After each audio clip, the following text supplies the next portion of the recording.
Hello mga palangga, masayang buhay sa ating lahat. Kumusta kayo dyan? Welcome to my channel. Again, for today's video ay meron akong tips sa inyo na masarap ngayon kasi diba tag-ulan na siya. Kaya ito, tara na magluto na tayo at pakishare naman ang aking video at react comment din. Maraming salamat. So ayan, nagisa ng bawang.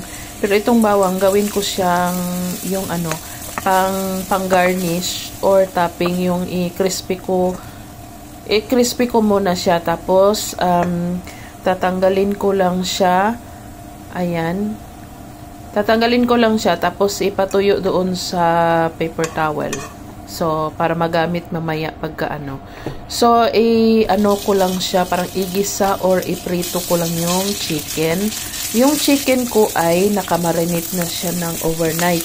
Pwede naman ding hindi nakamarinate kung ano lang ang meron or available, basta ganun.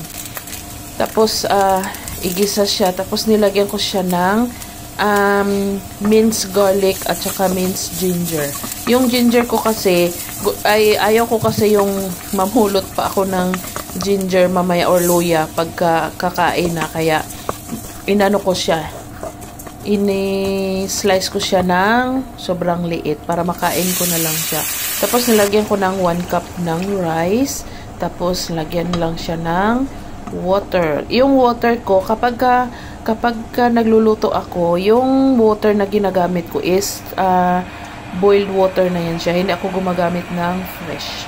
So nilagyan ko lang siya ng pangpalasa ng pepper, garlic, onion powder at saka turmeric powder para maging ganyan yung kulay niya, 'di ba? Masarap tignan yung kulay niya. Tapos halo-haluin lang siya ng matagal hanggang sa lumapot. Kasi kapag hindi hinahalo-halo siya, hindi siya lalapot, hindi siya magandang tingnan.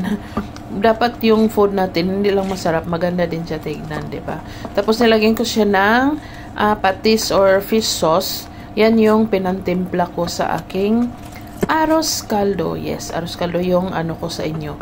Tips ko sa inyo na masarap kainin ngayong tag-ulan. Kasi tag-ulan na din kasi dito, late summer, pero maulan-ulan at saka mahangin. Medyo malamig na din siya. So ayan na, ready na siya. Lulutuin lang natin ng tapos kakain na tayo. Ngayon, maglagay na lang tayo dito sa aking paboritong mangkok. Mangkok pa lang tawag nito. Sa Bisaya kasi ang tawag nito is siyahong. Yan. Tapos maglagay lang ako dyan ng aking kakainin kasi marami kasi yan, hindi maubos kasi 1 cup yung niluto ko, tapos ako lang mag-isa ang kakain. So, kung nakaabot kayo hanggang dito sa video na to, pakisagot ang aking tanong na ano yung powder na ginagamit ko pang pakulay sa aking arroz caldo. Ayan, maraming salamat sa sasagot.